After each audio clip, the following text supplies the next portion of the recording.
Hi gang, Rob here. It is the morning of 1 October 2015 and I've got a From the Sharpening Bench video for you this morning.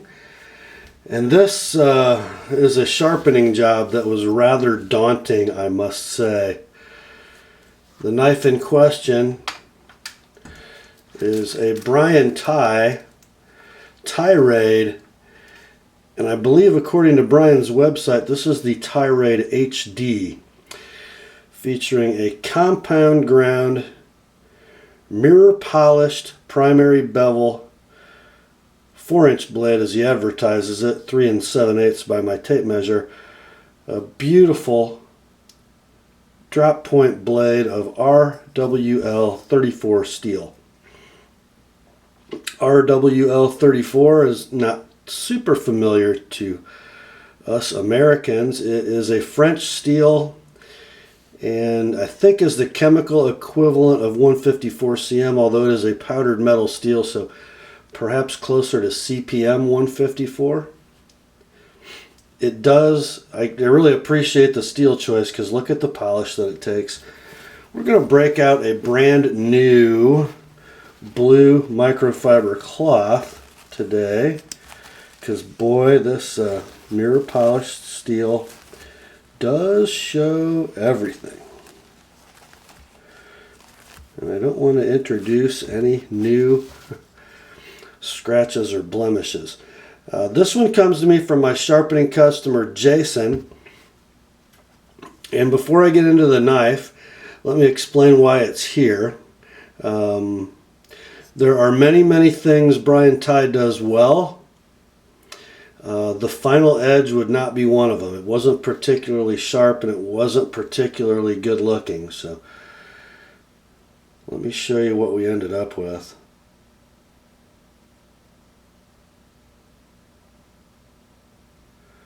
Boy, you talk about difficulty with light. This video will show that. So the edge was super obtuse. It was pretty raw. Wasn't very symmetrical, and the transition in the compound grind area was pretty bad. And I sort of went for a compromise here between sharp and beautiful. I did not alter Brian's original geometry much, except to correct those transition areas and get it somewhere close to sharp, but I wanted it to remain beautiful because let's face it guys, this is not an EDC knife.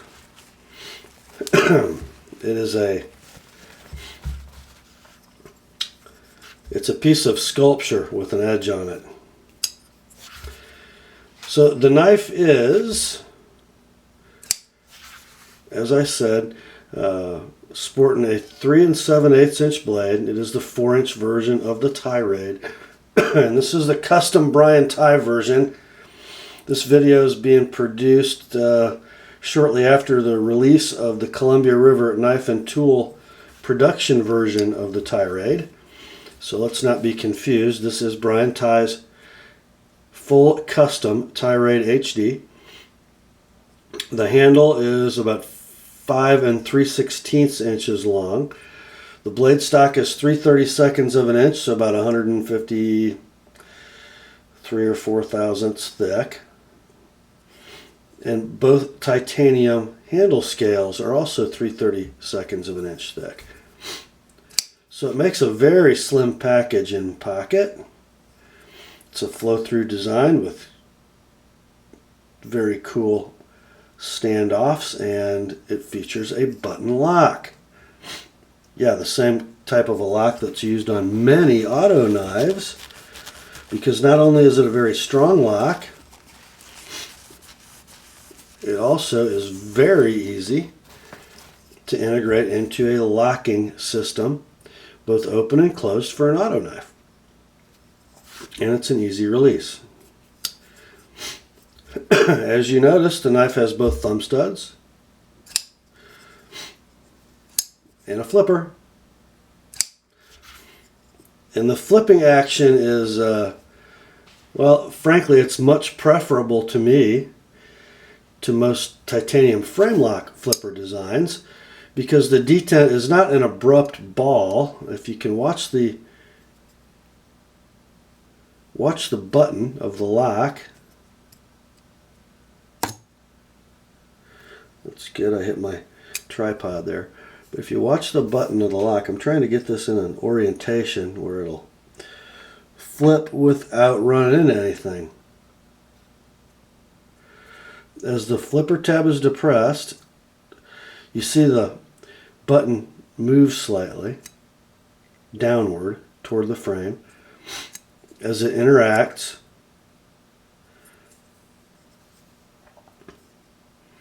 with the tang of the blade. So the retention is provided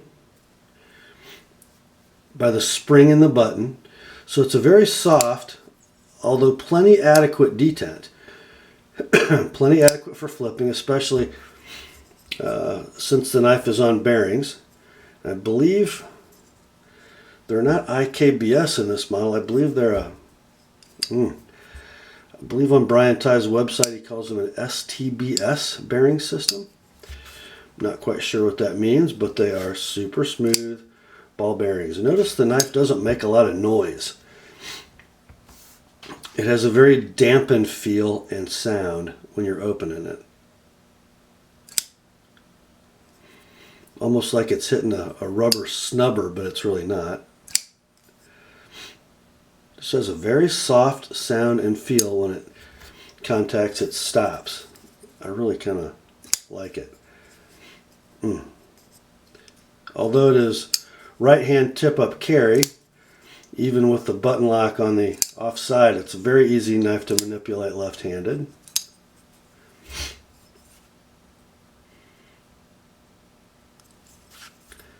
So the flipping operation ergonomics are great. Let's talk about this handle for a minute.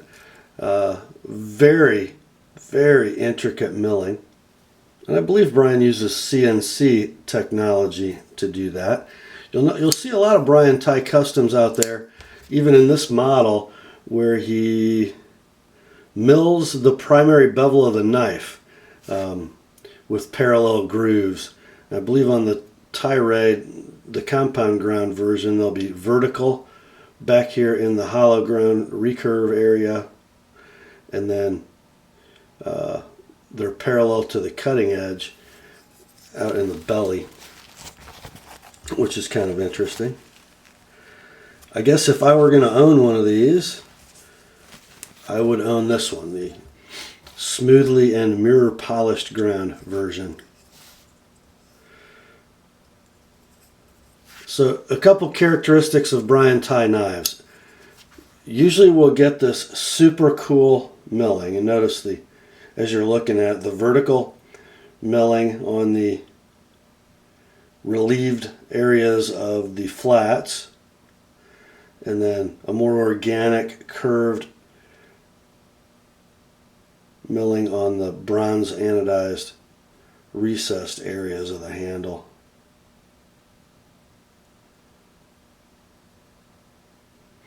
Very cool custom pivot, but still with a Torx driver capability. I've noticed on this Tighe Rade,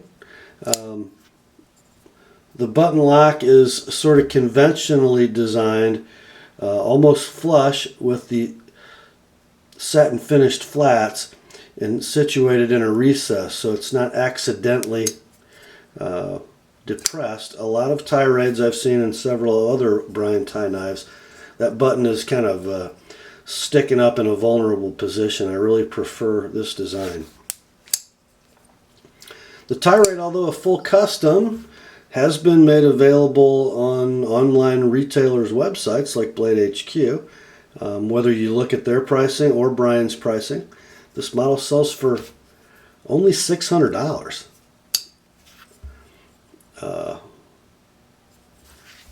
A pretty doggone good price for a knife that frankly looks much more expensive, and its operation would indicate that it's more expensive.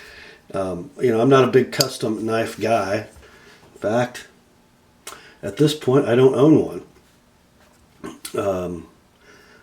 But if I were going to venture into the custom knife end of collecting, I guess this is sort of the type of knife I would gravitate toward. Let's face it, if we're talking about customs with 4-digit price tags especially, which this is not, they're not going to be users. So I'd be looking at those for their artistic qualities, I suppose. And as far as their operation and nature, I guess I would gravitate toward knives like this. Not at all overbuilt, and with sort of effortless and silky smooth operation, and that's what this one has. It doesn't indicate precision to me to have a knife that takes a lot of effort or a special skill set to operate. A custom knife that's very expensive, and this is just my opinion, guys. In my mind, it should feature an operation because it is still a machine, albeit an extremely simple machine. One of the things that would indicate to me custom quality and attention to detail would be that its operation feels luxurious and impressive. And that's kind of how I would describe the Tighe Rade.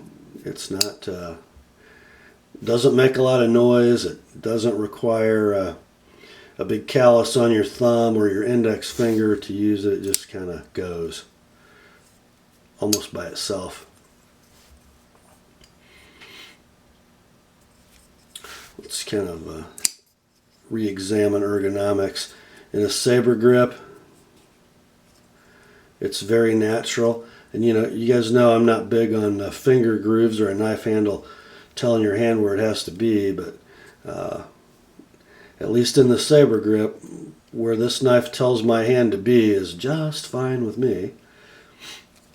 If we go to a hammer grip, still pretty good, although my fingers search a little bit for where to be. The clip, which is just a nice stainless steel clip, doesn't seem to intrude. If I go to the draw cut grip, we got all kinds of problems there. This peak, sort of sub-hilt peak, definitely pokes you. Now I'm feeling the clip pretty bad with my ring finger. If I go reverse grip, yeah, that'll work.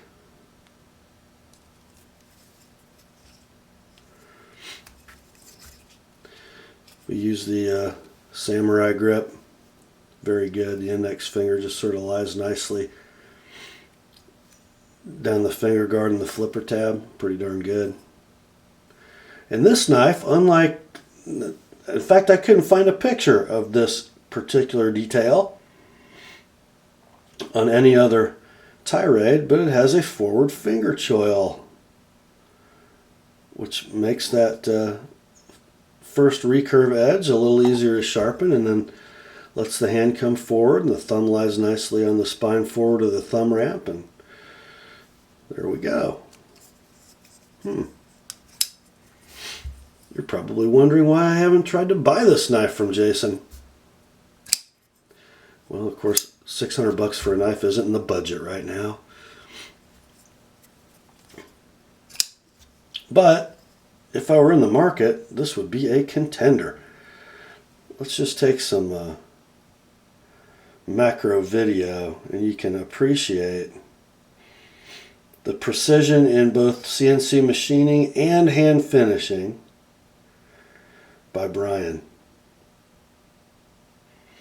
Interesting little proprietary hardware holding this knife together, isn't it?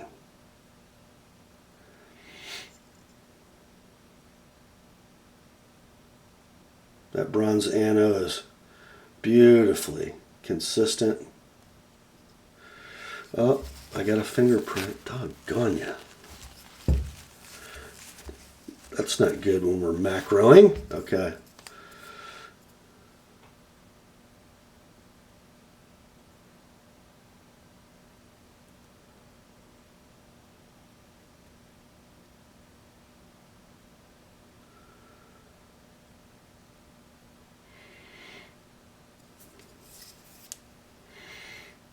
See how our tip came out. I always have trouble getting this shot for you guys. There you go. Probably shows up best in that little shadow. Beautiful little Washington Monument peak there. As I said, I didn't really sharpen this for optimum cutting performance. It kept a really obtuse geometry. It's sharp, but it's not great slicing geometry. And it now has a finish and a symmetry and a consistency that I think the knife deserved. Actually, I was kind of surprised at how well done the whole knife is, and well, not unusually in the world of custom knives, the cutting edge was almost like an afterthought, both in its appearance and its performance. So now we've got, I think, an edge that fits the knife.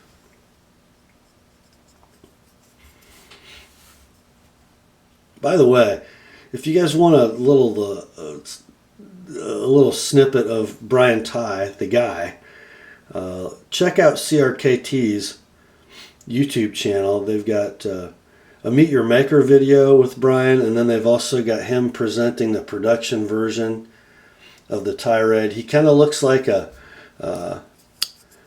hippie that never grew up, about 60 years old, and he's got this super mellow attitude.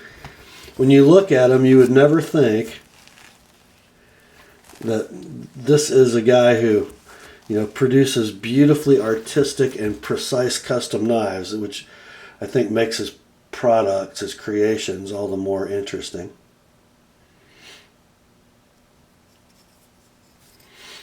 I just love this thing. Thought you'd like to see it before it heads home, which it will do today. So heads up, Jason. This came in a shipment of 2 knives. Let's talk about 2 ends of the spectrum. This is why knife guys are so cool. This knife came in for sharpening with a Buck Marksman. That Grant and Gavin Hawk sort of strap lock knife. Under $100 production knife. And this thing. I love diverse tastes in a collector and a user of knives. And Jason, or Big J, as his return address says, seems to have those kind of tastes. So I'll be looking forward for more work for him. That's all for today, my friends. Grace to you and peace from God our Father and the Lord Jesus Christ. And remember the word and Jason's tirade are sharp.